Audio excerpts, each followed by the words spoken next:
네, 총선이 10개월 앞으로 다가온 가운데 두 전직 민정수석의 출마설이 불거지고 있습니다. 바로 박근혜 정부 시절의 우병우 전 민정수석과 문재인 정부 시절의 조국 전 민정수석인데요. 두 사람 모습 보고 이야기 계속 이어가겠습니다. 가족회사 자금 유용한 것에 대해서는 인정하십니까? 검찰에서 성실하게 답변하겠습니다. 이게 제 숙명이라면 받아들이고 또 헤쳐나가는 것도 제 몫이라고 생각합니다. 조국 교수님께서 전주에 오신다고 하니까 전주을 출마설이 제가요. 언론에도 이렇게 나와 있었고 전혀 아닙니다, 전혀. 근데 혹시 전주가 아니더라도 교수님께서 개인적으로 정치에 나오실 의사는 없으신지요? 재판을 받고 있는 상황 아니겠습니까? 자연인 조국으로서 뭘 할 것인가에 대해서는 지금으로서 말씀드리기가 좀 곤란하지 않나 는 생각하고 있습니다. 출마하십시오. 네, 두 전직 민정수석이 이 총선 출마설에 대해서 하루 걸러서 직접 입장을 밝혔습니다. 시점이 좀 공교로운데요. 구정처장님 좀 설명 좀 해주시죠. 네. 우병우 수석이 오랜만에 그 언론 인터뷰를 통해서 내년 총선 출마 권유를 많이 받고 있다. 국가를 위한 일이 무엇인지 생각하고 있다라고 하면서 사실상 출마 가능성을 좀 열어뒀습니다. 또 그리고 조국 전 법무부 장관의 경우에는 문재인 전 대통령이 낸 평산 책방에 직접 찾아가서 네. 역진과 퇴행의 시간 속에서 뭘 할지 고민 중이다라고 얘기하면서 사실상 내년 총선에 출마할 수도 있다라는 이게 출마 자체를 봉쇄한 건 아닙니다. 이제 그러다 보니까 박근혜 정부에서 민정수석을 지냈던 우병우 수석과 문재인 정부에서 민정수석을 지냈던 조국 전 수석이 두 분 다 재판을 받아서 유죄 판결을 받았다는 공통점도 있습니다. 그러니까 사법적으로는 유죄 판결을 받았지만 국민에게 정치적 심판을 받아보려는 거 아닌가. 총선이 다가오다 보니까 두 민정수석의 어떤 거취가 상당히 좀 주목되는 상황입니다. 네, 이제 총선이 10개월 정도 남았는데 총선 전국이 좀 시작됐다고 봐야 될까요? 이미 시작됐죠. 그러니까 저는 그 시작되는 시점은 이 1년 앞두고 시작된 박근혜 전 대통령의 행보도 좀 심상치가 않고요. 네. 그때 동화상가를 방문을 하셨지 않습니까? 그때가 총선 딱 1년 됐던 시점이었거든요. 그리고 그 즈음에 문재인 전 대통령이 평산에 책방을 냈습니다. 그러니까 두 전직 대통령이 지금 저렇게 움직이고 있고 두 전직 민정수석이 움직이고 있는 것은 다분히 내년 총선에 총선 지형을 자신들에게 유리하게 만들기 위한 행보다. 정치적 행보고 총선 행보다. 이렇게 보는 것이 타당할 것 같습니다.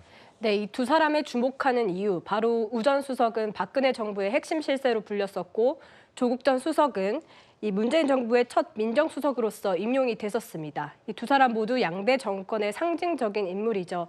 그러다 보니까 이 친박 대 친문의 대결 구도가 이번 총선에서 벌어질 수 있다 이런 예측도 나오거든요. 아니 지금 현 정권에 지금 윤석열 대통령이 사실상 집권을 하고 있는데 왜 그 전 정권의 사람들이 지금 계속 거론이 되는지 모르겠는데 8개월 전쯤 되면 사실은 이렇게 많은 사람들이 이 얘기를 해요. 누구 나갈 거냐 말 거냐. 그런데 이제 논란의 대상이라고 볼 수 있잖아요. 굉장히 사실은 화제의 인물 두 인물입니다. 그러다 보니까 계속해서 언론도 또는 많은 관심 있는 분들도 이제 떠보게 되는 것인데 저는 지금 이분 중에 이제 우병우 전 수석 같은 경우는 의도성이 좀 있다고 봐요. 왜냐하면 이제 중앙 일간지하고 이제 인터뷰를 본인이 한 거고 본인 스스로가 인터뷰를 한 적이 없다. 이게 처음이다라고 얘기하는 거는 뭔가 의도성을 갖고 있다는 것이고 이것이 이제 본인의 어떤 향후 정치 행보와 연결이 될 걸로 해석할 수 있는 부분을 좀 더 이렇게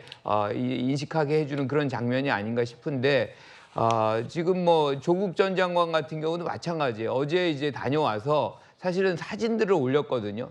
그러다 보니까 많은 사람들이 이거는 정치 행보 아니냐라고 생각할 수밖에 없는 거예요. 그래서 두 분은 다 이렇게 본인이 어느 정도 정치적인 행보를 하게 될 것이라는 그런 사람들의 생각을 알고 있기 때문에 이러한 소식을 전하면서 한번 반응을 한번 보고 있는 것 아닌가라는 생각입니다. 하지만 두 분 다 어떻게 보면 전 정권에서 굉장히 부담스러운 어떤 일들이 행해지는 데 중심에 있던 인물이기 때문에 지금 자기의 어떤 총선 과정 속에서 이분들이 나옴으로 해서 오히려 본질이 흐려지는 것 아니냐라는 생각을 또 하게끔 하는 요소도 분명히 있어요.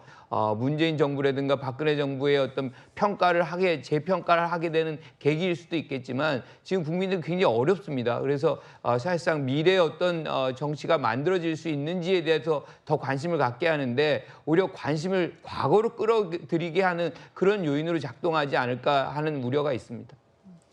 제가 보기에 그 두 분은요 상당히 평행선 이론이다 이런 게 공통점이 많지만 결정적인 차이가 하나 있습니다. 네. 결정적인 차이가 우병우 수석은 이제 그 이미 처벌이 끝나서 사면이 된 거예요. 그러니까 이제 본인은 출마할 걸로 봐요. 저는 박근혜 정권 때 실세 중에 최경환, 우병우, 유영아 세 분에게 출마한다 봅니다. 다만 무소속이냐 국민의힘 공천이냐 이것만 고민하고 있을 거고요. 그런데 조국 전 장관은 결정적인 게 지금 1심에서 2년 실형을 받았고요.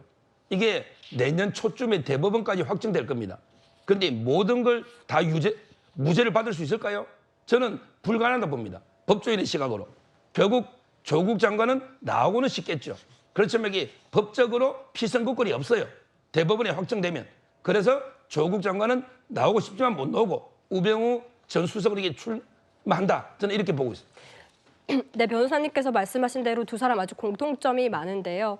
이 두 분 다 이 서울법대를 졸업을 했고 또 정권의 실세로 불렸었습니다. 그리고 이 민정수석으로서 직권남용 영장이 청구가 됐었고 기각된 것까지도 닮은 꼴로 불리고 있는데 하지만 이 두 사람이 워낙 논란이 많았던 인물이다 보니까 이 여야 내부에서 속내가 좀 복잡할 것 같거든요. 이 네. 총선 출마에 대한 여야의 그 속내는 어떨 거라고 보십니까? 어떻게 보면 이제 국민들에게 새로운 모습, 새로운 정치, 새로운 인물을 선보여서 대한민국의 미래를 밝혀나갈 이 차세대 이 꿈나무들을 좀 보여주고 싶은 것이 여야 지도부의 입장일 것입니다.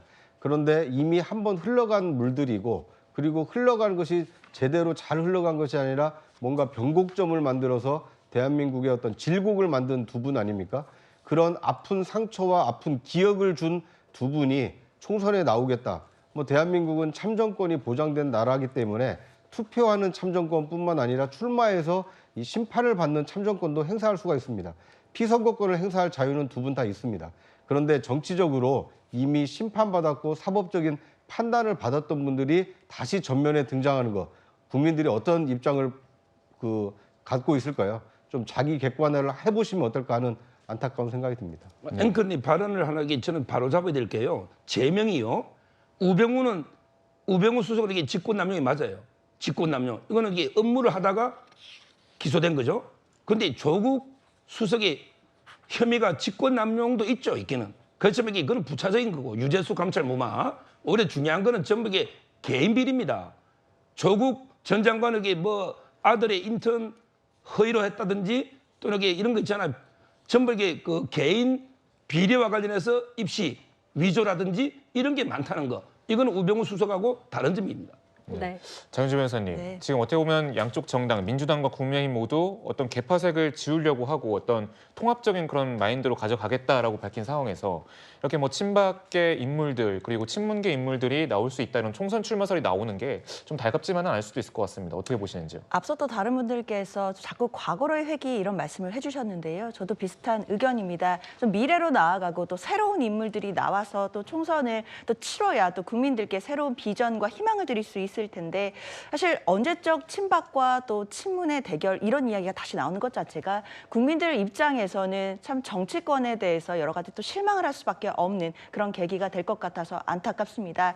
사실 조국 전 장관은 또 조국의 강이라는 이름이 있는 것이고 또 우병우 수석은 사실 국정농단 사태의 또 핵심 인물이기 때문에 다시금 국민의힘의 탄핵의 강을 떠올리게 합니다. 그렇다면 조국의 강과 탄핵의 강이 또 다시 한번 돌아와서 국민들께 그 부분을 떠올리게 하는 것, 그것 자체가 우리 정치의 발전을 위해서 어떤 부분이 이로운 것인지 저는 참 회의적인 생각이 듭니다.